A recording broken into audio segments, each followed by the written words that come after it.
So now what I'm going to do is work around with the lobby settings in meetings. So to do that, I'm going to click on Meet Now right here. And once I click around Meet Now, then you can see that it loads up the meeting right here. I'm going to copy out this meeting link and join up the meeting link from my other account.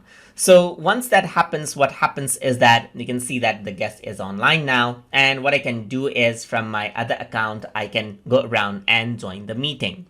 So once I join in, what happens is, let's say I'm just going to go around joining. I'm joining in from my other account right here. So once that happens, let's see what actually happens now. Well, so when the other user actually goes around and clicks join now, let's see what happens. So here it says TutorTube's second account is waiting in the lobby right here. So now I need to view the lobby right here, and you can see that there's a person that is waiting, as you can see. Let me just turn off the microphone and camera. And here you can see that there's this person waiting in the lobby, and I need to click the checkmark button if I want to actually add them in the meeting right here. You can see that they cannot directly join in without me actually approving them. But sometimes you don't want that. Sometimes you want them to be able to automatically join without me needing to actually approve them. So in that case, what you can do is you can turn off the lobby. So to do that, you need to click on the three dot button right here, just like this. And then over here, you can see there's meeting options that you can actually access right here. So on the meeting options, you can see only one who can bypass the lobby is me. That is the host right here.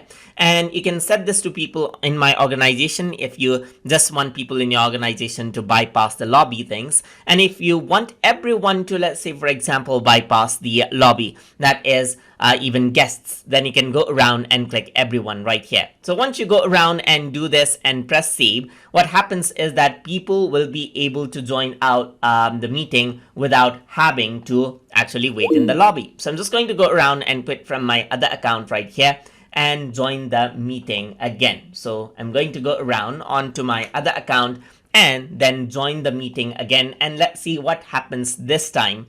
So once the other person actually joins in, so I'm just going around and joining in from my other account right here.